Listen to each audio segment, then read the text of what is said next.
Construcción del identitario mexicano. La identidad nacional es un proceso de construcción social, donde el reconocimiento del sujeto se consigue con la aceptación de un grupo con el que se comparten vínculos, reconociendo paralelamente al otro, que también nos define. La construcción de la identidad nacional es producto de las instituciones con y entre los sujetos sociales que constituyen un país. Se desprende necesariamente de la afinidad entre una identidad individual y una colectiva que se construye en una coyuntura histórico-política. Es la inclusión del individuo en la sociedad hacia la cual se experimenta un sentimiento de pertenencia nacional. Los pensadores latinoamericanos tienen la difícil tarea de pensar por su cuenta y quitarse de encima la carga de la raza, y lograr la emancipación ideológica. De esta tarea surge la filosofía de la liberación, una corriente que propone abandonar los postulados de la filosofía clásica occidental y promover una filosofía desde el pensar de los oprimidos. La filosofía de la liberación determina el pensar filosófico y la realidad latinoamericana. El pensamiento debe unirse a la acción para eliminar toda manifestación de dependencia y lograr su auténtica libertad. A lo largo de la historia, han existido filósofos latinoamericanos que se han caracterizado por un hondo contenido social, donde la reflexión filosófica trata temas como la educación y derecho. Todos ellos, diversas nacionalidades y cada uno centrándose en los problemas sociales y culturales de su respectiva nacionalidad. Los filósofos mexicanos se han dedicado a estudiar diversas problemáticas que tiene México como país y como construcción de su identidad, cada uno argumentando y analizando desde distintas perspectivas la situación del país. José Vasconcelos tuvo como meta la liberación de América a través de la coordinación de lo heterogéneo con base en la sensibilidad, el entendimiento y los juicios de valor. Consideró que el ser humano solo se dirige hacia el progreso cuando resiste al conquistador, que toda liberación empieza primero por el espíritu y que el éxito y la victoria no son argumentos para dominar a los pueblos. Vasconcelos habló sobre una quinta raza, que surgiría a partir de la síntesis de las otras cuatro razas, negra, india, mongol y blanca. La quinta raza tendría como característica principal la espiritualidad, sin deseo de poderío material, regida por el amor y sin ser discriminatoria. Esta nueva raza solo se podría realizar en América Latina, conformando una sociedad libre y sin violencia que nace sin prejuicios, abierta al intercambio cultural y regida por la simpatía, la fraternidad, el acercamiento y la unión entre los hombres. Vasconcelos creía en la fuerza del carácter multiétnico de México, al contrario de muchos intelectuales contemporáneos que habían dado por sentado o directamente se habían adherido a la postura del darwinismo social en el debate sobre la identidad mexicana, tomándolo como una verdad positiva parcialmente aceptada. Considera el fenómeno del mestizaje como una característica fundamental positiva, lo que implica la diferencia y la diversidad, y concebir al carácter nacional mexicano como una mezcla del pueblo de la Europa ibérica, el pueblo indígena americano y las culturas africanas. Además de la apreciación del mestizaje cultural, su obra literaria se caracteriza por la reflexión sobre la tradición de la cultura criolla. Su estilo es considerado directo, honesto y sin amagues. Centró su atención en las críticas hacia la opinión de diversos estadistas y, a pesar de no contar con un apoyo sustancial, reveló la verdad de una manera directa y poco cómoda. Antonio Caso, en su libro publicado en 1924, El problema de México y la ideología nacional, argumentó la falta de unidad racial, cultural y social como la problemática más grave de México. Caso luchó por la formación humanística de los pueblos indígenas, a favor de los derechos humanos de todas las etnias marginadas de América Latina, la unidad social y la libertad de conciencia. Además, condenó el totalitarismo que corrompía la voluntad de los pueblos. A través de la obra de Caso se pretende conocer el intercambio ideológico que sostuvieron los intelectuales mexicanos de entre los siglos con el pensamiento europeo y latinoamericano, al igual que los elementos que afirmaron o negaron a partir de una construcción imaginada de nación moderna para México. De esta manera, tanto la influencia filosófica del evolucionismo se introdujo en México con el debate positivista, como la fuerte presencia de la corriente del romanticismo en el pensamiento americano, constituyendo algunos paradigmas teóricos importantes para hablar del progreso y del desarrollo en México. Finalmente, se resaltan los valores que Caso consideró fundamentales para integrar una sociedad moderna: la homogeneidad cultural, la conformación ciudadana, el fomento de la educación como una vía de progreso, el respeto a la libertad y la búsqueda tanto de una universalidad como de una integración latinoamericana. Por otra parte, Antonio Caso considera necesario construir un país que no estuviera supeditado a las condiciones económicas externas, pero como todos sabemos, su idea se queda en eso, una idea, ya que partió de una premisa utópica: la cual es generalizar al mexicano sin entender sus cuestiones históricas. De hecho sí, reconoce algunas características, pero lo hace en un sentido despectivo, los defectos característicos de nuestro grupo étnico. Samuel Ramos fue un pensador que analizó el concepto de ser mexicano, encontrando que éste se compra con la cultura europea y trata de imitarla sin lograr igualarla. El perfil del hombre y la cultura en México, la obra más conocida de Samuel Ramos, estudia la psicología del mexicano con el objetivo de que éste se conozca, se acepte, aprenda a vivir su realidad e identifique sus rasgos perjudiciales para evitarlos, ya que nadie se corrige si no conoce sus errores. Lo esencial de la cultura mexicana radica para Ramos en la estructura de los mexicanos, en el desarrollo de su historia y en la manera de ser del hombre que moldea a partir de su circunstancia. A diferencia de otros filósofos que habían reflexionado sobre México como Caso y Vasconcelos, no desembocó en la utopía ni habló de gloriosos futuros, sino que se enfocó en su presente. Samuel Ramos considera que el mexicano, al haber destruido su propia cultura y aceptar la cultura occidental como superior, actuó manifestando un complejo de inferioridad. Ramos establece un modelo de la psique del mexicano determinado por la historia del país, encontrando que la cultura indígena fue destruida totalmente. Existe el deseo de ser una sociedad moderna, pero sin posibilidades reales. A lo largo de la historia, se oculta su verdadero ser, bajo la imitación superflua y fanático de lo extranjero, oculta los sentimientos de inseguridad y adopta posturas que estén de moda. La evasión al análisis y crítica de la realidad lo han llevado a la autodenigración y al sentimiento de inferioridad. Con la sensación de inferioridad, lleva una existencia ficticia que manifiesta en una exagerada preocupación por reafirmar la personalidad. Existe un afán inmoderado de predominar, de ser en todo el primero.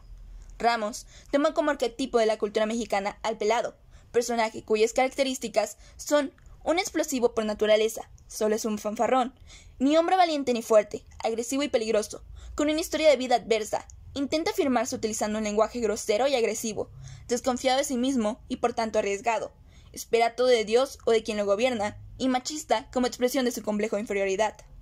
Leopoldo Sea. Este pensador consideró que en la convivencia del hombre americano se debían establecer condiciones de igualdad y justicia para todos.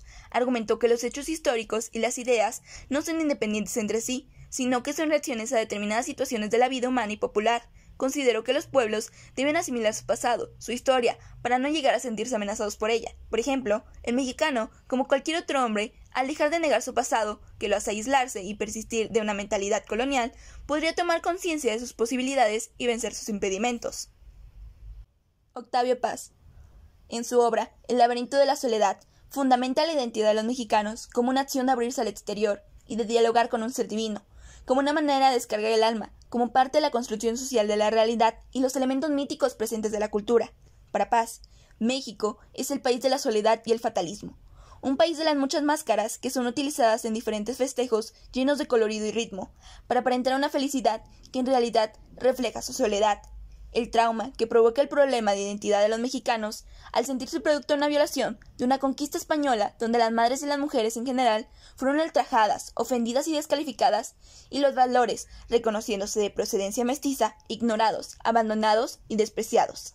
Como consecuencia, Paz señaló que el mexicano vive bajo un sentimiento de inferioridad, que identificó en su primer momento Samuel Ramos, pero le dio importancia al sentimiento de soledad, ya que considera que sentirse solo no es un estado inferior, sino distinto, huérfano y arrancado de la realidad, de su cultura e ideología. Sentirse olvidado nos impulsa una imperosa búsqueda por restablecer el sentimiento hacia nosotros mismos, de lograr la autenticidad.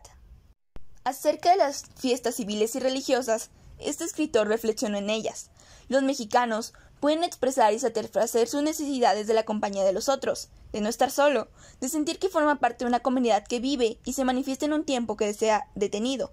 A través de la música, danza, pirotecnia, ferias y vendimia de dulces, diversos guisos de degustar y objetos de recuerdo en las fiestas patronales, se sustenta el armazón que guarda la soledad interna, el odio a la civilización española y el rechazo y vergüenza ante el reconocimiento de pertenencia a la civilización indígena.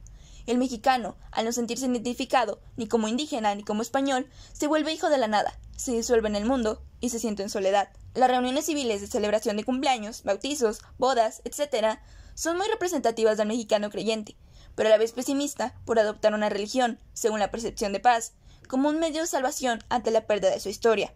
El mexicano, de acuerdo con Octavio Paz, no puede cambiar su verdad trágica ni su realidad histórica, ya que ambas son irrevocables, por lo que orienta su ideología de la raza, un hombre cargado de tradición que sustenta su pasado, su presente y alienta una mejor visión del futuro, que aún se percibe incierto. Octavio Paz señaló que las actitudes y preferencias del mexicano son distintivas de su estado anímico y que esta situación puede cambiar, separarse de lo que fue para abocarse a alguien que puede llegar a ser, disfrutar de la soledad, de la comunión con los otros. Por tanto, es un ser nostálgico y en algunos momentos manifiesta alegría en suma, la posibilidad de ser integral. Miguel León Portilla. Para León Portilla, la filosofía náhuatl fundamenta la filosofía en el México actual, por lo que necesariamente el mexicano debe comprender el pensamiento del hombre prehispánico según el reconocimiento de sí mismo y la visión del mundo donde existe. Lucha por los derechos, la preservación de la lengua, identidad cultural y el respeto y la integración social de los pueblos indígenas de México y de otros países. Argumenta que el ser humano debe buscar la sabiduría, ya que el desconocimiento genera menosprecio hacia lo propio, es decir, se niega a lo que no se conoce. Por tanto, si el hombre no se conoce a sí mismo ni conoce su historia, vivirá negando su posibilidad de existencia presente y futura. Si el mexicano desconoce su legado cultural, afirma León Portilla, está imposibilitado para conocerse. Solo quien reconoce su pasado, comprende su presente y se proyecta en el futuro. El mestizo, que no reconoce su pasado, está condenado a vivir en dos mundos encontrados, es decir, entre las culturas opuestas del mundo occidental y en el mundo mesoamericano, entre la visión del español y la visión del mesoamericano, obstaculizando la percepción de su origen y sentido de vida. Aun cuando en el encuentro de los dos mundos se perciba como un vencido, en este proceso de recuperación de memoria podrá encontrar su origen y aceptar que la vida tiene un sentido y que el vencido en el mundo contemporáneo es un nosotros con una memoria despierta, con un estado consciente de lo vivido, pero no desaparece, aunque ayuda a comprender sus esperanzas y temores, mismos que se encuentran vigentes en una memoria colectiva, y negar lo vivido solo genera un no reconocimiento, un constante dejar vencer, un no percibir el tiempo y la vida, solo un sobrevivir. Mauricio Beuchat. Su trabajo intelectual destaca en 4 áreas: tomismo, humanismo, filosofía del lenguaje y filosofía de la colonia mexicana. Según el pensamiento de Beuchat, a través de la ciencia y la técnica, la cultura se une al hombre, ya que éste puede regular la naturaleza y la sociedad, resultando la ciencia con dimensiones éticas y sus aplicaciones prácticas, técnicas, uno de los mejores aliados en el desarrollo de sus potenciales cognitivas. Beuchat señala que necesitamos las humanidades precisamente para tener una vida verdaderamente humana, digna de ser vivida. En conclusión, no se trata de reafirmar o hacer más claras las diferencias culturales como son raza, género, nacionalidad, sexo, etc. Antes bien, lo que se busca es reconocer dichas diferencias para poder partir no desde el discurso unívoco, sino desde la realidad del eteos, de la significación nacionalidad, de la realidad concreta, y aunque México nunca ha sido una nación en el más estricto sentido de la palabra, tampoco hemos intentado dejar de serlo. Podríamos afirmar que la identidad no es una, sino varias, que éstas se entrecruzan sin anularse unas a otras, que están en constante construcción, que son difusas, partes de un todo que a la vez es parte de otro todo, ad infinitum, que es necesario hacer de las identidades mexicanas un análisis hermenéutico, analógico, barroco, para poder acceder a sus esencias o partes consustanciales, mismas que las diferencian de la modernidad occidental cerrada, centricepta en su apertura y centrífuga en su imposición dominante. Tenemos, pues, que como consecuencia de los conceptos identidad y nación, surge la nacionalidad. Esta entendida no como una característica más del mexicano, sino como el resultado de un proceso socializador dentro de una cultura hegemónica sobre otras que aceptaron la superioridad de la que se les impuso.